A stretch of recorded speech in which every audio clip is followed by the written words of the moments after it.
स्त्री के रूप में ताड़का एक घोर पाप है और पाप को नष्ट करने में कोई पाप नहीं होता। हे राम, तुम इस पापिनी का संहार कर दो। प्रातः काल स्नान, संध्योपासना आदि कार्यों से निवृत्त होकर के राम और लक्ष्मण गुरु विश्वामित्र के साथ सरिता तट पर पहुँचे। एक वनवासी मुनि ने विश्वामित्र के साथ 2 सुकुमार बालकों को देखा तथा उनका परिचय प्राप्त करके एक छोटी सी सुंदर नौका ले आए और विश्वामित्र से बोले, हे मुनिराज, आप इन राजकुमारों के साथ इस नौका पर बैठकर सरिता पार कर लीजिए। विश्वामित्र जी उस मुनि को धन्यवाद दिया और राम तथा लक्ष्मण के साथ नौका पर सवार हो गए।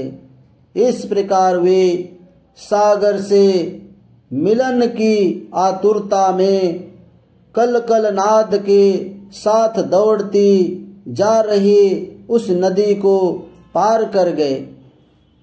नदी के उस पार एक भयानक वन था। उस वन को देखकर राम बोले, गुरुदेव, यह वन तो बड़ा भयंकर है।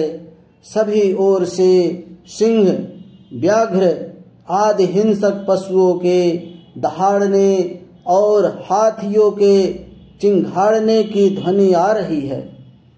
जंगली सुअर, भालू, वन भैंसे आदि वन प्राणी भ्रमण करते दृष्टिगत हो रहे हैं।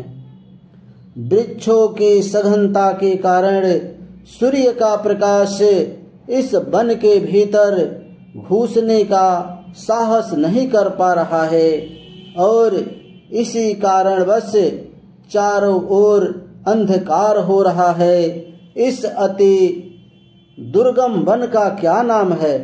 राम के इस प्रश्न का उत्तर विश्वामित्र ने इस प्रकार दिया, हे राघव, पूर्व काल में इस स्थान में वन न होकर मालदा और करूप नाम के 2 बड़े समृद्ध राज्य हुआ करते थे। दोनों ही राज्य ऊंचे ऊंचे अट्टालिकाओं, वीथिकाओं तथा सुंदर पथों से सुशोभित थे तथा धन धान्य और समृद्धि से परिपूर्ण थे। दूर दूर के व्यापारी यहाँ पर आकर व्यापार करने आया करते थे, किंतु ताड़का नामक एक यक्ष कन्या ने उन दोनों राज्यों का विनाश कर दिया। ऋषि विश्वामित्र ने आगे बताया, ताड़का कोई साधारण स्त्री न होकर सुंद नाम के राक्षस की पत्नी और मारीच नामक राक्षस की माता है।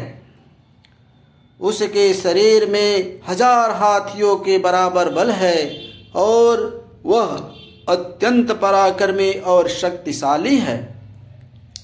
इस प्रदेश को नष्ट करने के पश्चात ताड़का ने अपने पुत्र मारीच के साथ मिलकर यहाँ के समस्त निवासियों को मारकर खा डाला। अब उनके भय से यहाँ 2-2 कोस दूर तक किसी मनुष्य की परछाई भी दिखाई नहीं देती। भूल बस यदि कोई यहाँ आ भी जाए तो जीवित नहीं लौट पाता। उसी ताड़का का संहार करने के लिए मैं यहाँ तुम्हें लाया हूँ। राम ने आश्चर्य से पूछा, गुरुदेव, स्त्री तो कोमल और दुर्बल होती है, फिर ताड़का में 1000 हाथियों का बल कैसे आ गया? ऐसा प्रतीत होता है कि अवश्य कुछ ना कुछ रहस्य है।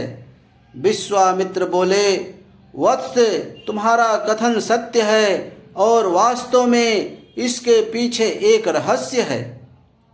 सुकेतु नाम का एक अत्यंत बलवान यक्ष था। वह संतानहीन था, अतः संतान प्राप्ति के उद्देश्य से उसने ब्रह्मा जी की कठोर तपस्या की। उसकी तपस्या से प्रसन्न होकर ब्रह्मा जी ने उसे संतान देने का वरदान दे दिया। परिणाम स्वरूप ताड़का का जन्म हुआ। सुकेतु के द्वारा ताड़का के अत्यंत बली होने का वरदान मांगने पर ब्रह्मा जी ने उसके शरीर में 1000 हाथियों का बल दे दिया। विवाह योग्य आयु होने पर सुकेतु ने ताड़का का विवाह सुनद नामक राक्षस के साथ कर दिया और उससे मारीच का जन्म हुआ। मारीच भी अपने माता के समान बलवान और पराक्रमी था। वह सुंद राक्षस का पुत्र होकर भी स्वयं राक्षस नहीं था, किंतु बाल्यकाल में वह बहुत उपद्रवी था। ऋषि मुनियों को अकारण कष्ट देता था। उसके उपद्रव से त्रस्त होकर एक दिन अगस्त मुनि ने उसे राक्षस हो जाने का शाप दे दिया। अपने पुत्र के राक्षस गति प्राप्त हो जाने से सुंद अत्यंत क्रोधित हो गया और अगस्त ऋषि को मारने दौड़ा।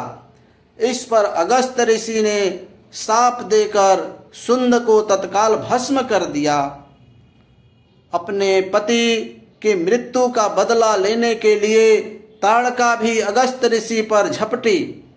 इस पर अगस्त ऋषि ने शाप देकर ताड़का के सौंदर्य को नष्ट कर दिया और वह अत्यंत कुरूप हो गई। अपनी कुरूपता को देखकर और अपने पति की मृत्यु का बदला लेने के लिए ताड़का ने अगस्त मुनि के आश्रम को नष्ट करने का संकल्प किया है। अतः हे राम, मैं तुम्हें आज्ञा देता हूँ कि तुम ताड़का का वध करो। तुम्हारे अतिरिक्त इसका वध कोई भी नहीं कर सकता। अपने मन से यह विचार निकाल दो कि यह स्त्री है और स्त्री वध में कैसे करूं। स्त्री के रूप में यह एक घोर पाप है और पाप को नष्ट करने में कोई पाप नहीं होता। समस्त संशय को त्याग कर मेरी आज्ञा से तुम इस पापनी का संहार कर दो। राम ने कहा, गुरुदेव, आपकी आज्ञा शिरोधार्य है। समस्त मानवों के कल्याण के लिए मैं अवश्य ही ताड़का का वध करूंगा। इतना कहकर राम ने अपने धनुष पर बाण रखकर उनकी प्रत्यंचा को कान तक खींचकर भयंकर टंकार किया। टंकार से उत्पन्न ध्वनि से समस्त वन प्रांत गुंजयमान हो उठा। वन प्राणी भयभीत होकर इधर उधर भागने लगे। इस प्रकार की अप्रत्याशित खलबली मची देखकर ताड़िका क्रोध से भर उठी। धनुष ताने राम को देखते ही वह इस प्रकार विचार से कि कोई अपरिचित कुमार उसके साम्राज्य पर अध्यापतित्य करना चाहता है, वह क्रोध से पागल हो गई। राम पर आक्रमण करने के लिए वह तीव्र गति से उस पर झपटी। ताड़का की ओर आते देखकर राम ने लक्ष्मण से कहा, हे सौमित्र, ताड़ के वृक्ष जैसे विशाल और विकराल मुख वाली इस राक्षसी का शरीर कितना करूप है।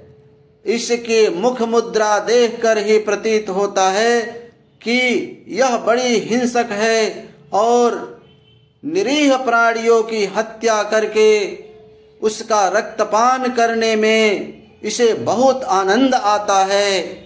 तुम एक तरफ सावधान होकर खड़े हो जाओ और देखो कि मैंने कैसे इसे मैं अभी यमलोक भेजता हूँ।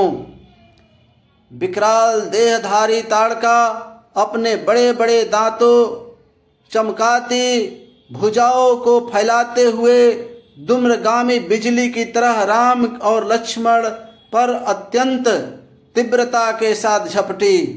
राम इस भयंकर आक्रमण के लिए पहले से ही तत्पर थे।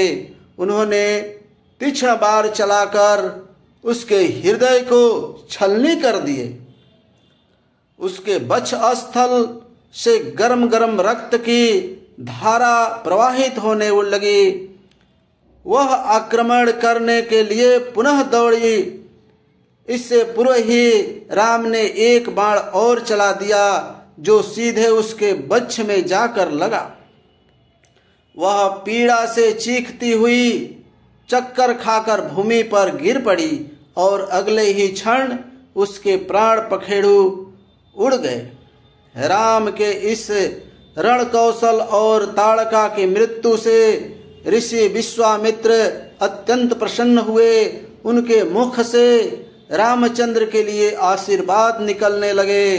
गुरु की आज्ञा से वहीं पर सभी ने रात्रि विश्राम किया।